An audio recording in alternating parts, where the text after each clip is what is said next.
क्या आप भी घर बनवा रहे हैं? तो आपने ड्राइंग्स ली क्या? नहीं समझा? तो चलिए डिस्कस करते हैं। तो हेलो गाइस, मैं सिविल इंजीनियर अंजलि। आज हम लोग डिस्कस करेंगे कि घर बनवाते टाइम आपको कौन-कौन से ड्राइंग की ज़रूरत पड़ सकती है। तो फर्स्ट पे है आर्किटेक्चरल ड्राइंग, सेकंड पे है स्ट्रक्चरल ड्राइंग, थर्ड पे है एमईपी ड्राइंग, फोर्थ पे एचवीएसी ड्राइंग और फिफ्थ पे है इंटीरियर ड्राइंग, अगर क्लाइंट इंटीरियर की डिमांड करता है तो। तो फर्स्ट पे है आर्किटेक्चरल ड्राइंग। तो आर्किटेक्चरल ड्राइंग के अंडर पे आता है फर्स्ट पे फ्लोर प्लान। तो ये सबसे फर्स्ट और बेसिक ड्राइंग होती है, जिसमें रूम का लेआउट होता है, वॉल की पोजीशन होती है, डोर विंडो एवं फर्नीचर की पोजीशन होती है। अब सेकंड पे आता है अपना plot layout plan and centre line plan. तो सेंटर लाइन प्लान में क्या होता है कि वॉल के कॉलम टू कॉलम अपन को डायमेंशन दिया जाता है, जिससे हम ऑन साइड जो वॉल की प्लेसमेंट है उसे सही तरीके से कर सकें। या इसे और सरल भाषा में समझिए तो जो प्लॉट लेआउट प्लान होता है उसमें क्या करते हैं कि आप कॉलम के सेंटर टू सेंटर डायमेंशन देते हैं, हॉरिजॉन्टल वर्टिकल बोथ साइड। और जो आपका इंजीनियर होता है वो साइड पे जाता है और वहाँ पे आपके प्लॉट को 90 एंगल सेट करता है। फिर वो फुटिंग और कॉलम की जो पोजीशन होती है उसे उसका जो लेआउट होता है उसे सही तरीके से देता है। देन पे आता है एलिवेशन ड्राइंग। तो एलिवेशन ड्राइंग में 2 कैटेगरीज़ होती है। पहला होता है 2D ड्राइंग और सेकंड होता है 3D एलिवेशन। तो 2D एंड 3D दोनों में ही आपको बिल्डिंग का फ्रंट, रेयर और साइड व्यू मिलता है, जिससे क्लाइंट को अपने जो क्लाइंट को बिल्डिंग का प्रॉपर लुक समझ में आ सके, उस लुक को फ़ील कर सके वो अच्छे से। 3D व्यू की बात की जाए तो 3D व्यू में जो ड्राइंग होता है उसको रियलिस्टिक प्रीव्यू दिखाया जाता है। इसीलिए जो क्लाइंट होता है वो उनकी उसका जो घर है वो बनने से पहले वो देख सके उस चीज़ को कि कैसा दिख रहा है, वो ऑन ग्राउंड कैसा दिखेगा। इसलिए वो इंटीरियर और एक्सटीरियर दोनों का ही 3D व्यू बनवाता है।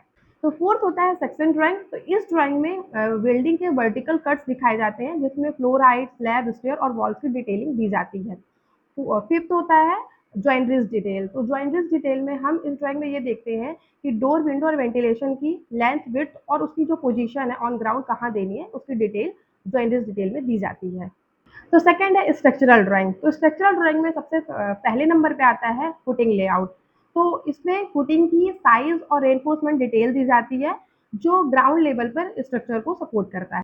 सेकंड पे आता है कॉलम लेआउट। तो इस ड्राइंग में हर आरसीसी कॉलम की एग्जैक्ट लोकेशन बताई जाती है, साथ में उसके साइज और रेनफोर्समेंट डिटेल भी दी जाती है। और ये जो कॉलम लेआउट होता है वो एक बिल्डिंग के फाउंडेशन के फ्रेम को बनाती है।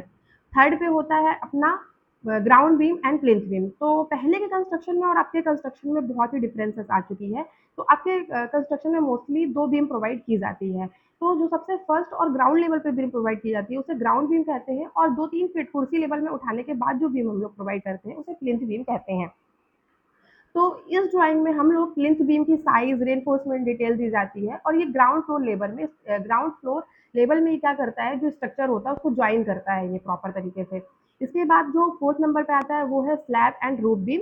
तो इस ड्राइंग में स्लैब एंड रूफ बीम की जो है रेनफोर्समेंट डिटेल दी जाती है, like bar bending schedule, spacing and bar के डायरेक्शन दिए जाते हैं। थर्ड पे आता है MEP drawing, mechanical, plumbing, electrical drawing. तो हमें अपने ड्राइंग्स में प्लम्बिंग और इलेक्ट्रिकल ड्राइंग की ही जरूरत पड़ती है। तो प्लम्बिंग ड्राइंग की बात की जाए तो इस ड्राइंग में हम लोग water supply, drainage, kitchen and bathroom के पाइप फिटिंग की डिटेलिंग दी जाती है। और अगर इलेक्ट्रिकल ड्राइंग की बात की जाए तो इसमें आप switches, light, fan, AC points और एमसीबी बॉक्स की पोजीशन की डिटेलिंग दी जाती है, जिससे आप प्रॉपर तरीके से वायरिंग करवा सकें।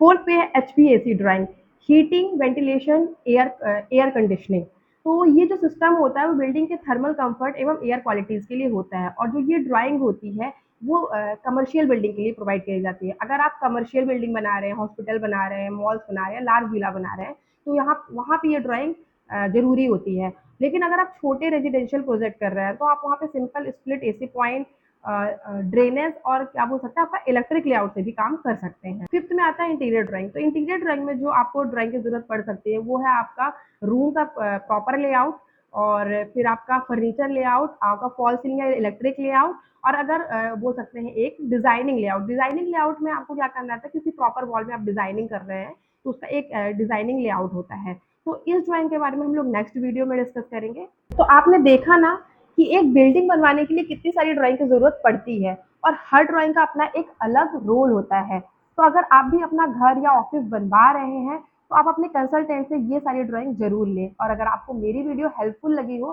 तो मेरे चैनल को सब्सक्राइब करना मत भूलिएगा। तब तक के लिए थैंक यू सो मच।